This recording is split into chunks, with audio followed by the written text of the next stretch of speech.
Hi అండి, నేనైతే first time చూస్తున్నాను స్వామివారి కళ్యాణం అయిపోయిన తర్వాత పట్టు వస్త్రాలు, పూలమాలలు, వేలం పాటేయడము. సో మీరు ఎప్పుడైనా చూసారా? సో చూడకపోతే చూడండి. సో ఫైనల్గా తీసుకున్నారో కూడా చూడండి. 12,000 రూపాయలు అరుణ బొప్పన్నదేవి కృష్ణప్రసాద్ గారి దంపతుల పాట 12,000 రూపాయలు. 18,000 రూపాయలు తోట చెంగయ్య గారు లక్ష్మీదేవి గారి పాట 18,000 రూపాయలు. గట్టిగా చెప్పండి, ఎంకరేజ్ చేయాలమ్మా.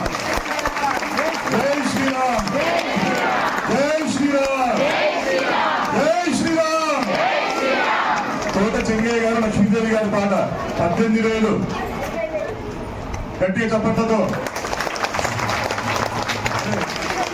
20,000 రూపాయలు. ఉపేందర్ తిరుమల ఉపేందర్ శోభారాణి దంపతుల పాట 20,000. గట్టిగా చప్పట్లు ఎంకరేజ్ చేయండి, పాటల వాళ్ళు ఎంకరేజ్ చేయండి.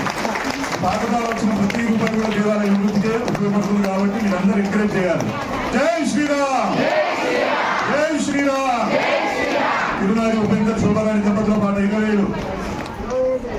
గట్టిగా చప్పట్లతో తోట చెంగయ్య లక్ష్మీదేవి గారి పాట 25,000. గట్టిగా చప్పట్లు కొట్టాలి. జై శ్రీరామ్. 27,000 క్షమించాలి, 27,000. తోట చెంగయ్య లక్ష్మీదేవి గారి పాట 27,000. స్వామివారి శేషవస్త్రాలు, పూలమాలలు, స్వామివారికి సమర్పించిన పూలమాలలు, శేషవస్త్రాలు ఇప్పుడు ఏవైతే పాడుకుంటారో పాడుకున్న వారికి జీవిక బెల్లం ఇవ్వబడుతుంది. తోట చెంగయ్య గారు లక్ష్మీదేవి గారి పాట 25,000. తోట చెంగయ్య లక్ష్మీదేవి గారి పాట 27,000.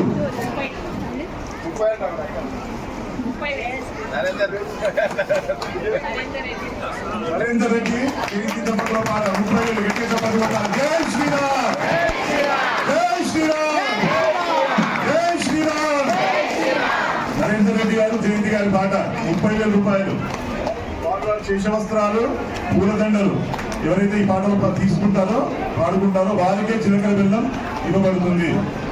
నరేందర్ రెడ్డి జయంతి గారి పాట 30,000. గట్టిగా చెప్పండి. మన తోట చెంగయ్య గారు లక్ష్మీదేవి గారి పాట 36,000. 36,000. తోట చెంగయ్య లక్ష్మీదేవి గారి పాట 36,000.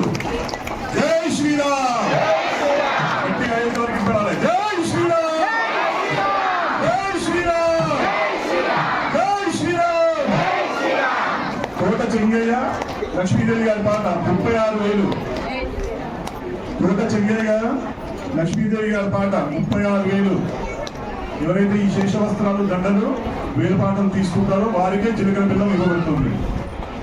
అలాగే దీని తర్వాత ఒడిబియ్యం సమర్పణ ఉంటుంది. ఒడిబియ్యం తర్వాత ఆరతి ఉంటుంది. ఆరతి తీసుకున్న తర్వాత అందరూ భోజనం చేయాల్సిందిగా కోరుతున్నాము. అలాగే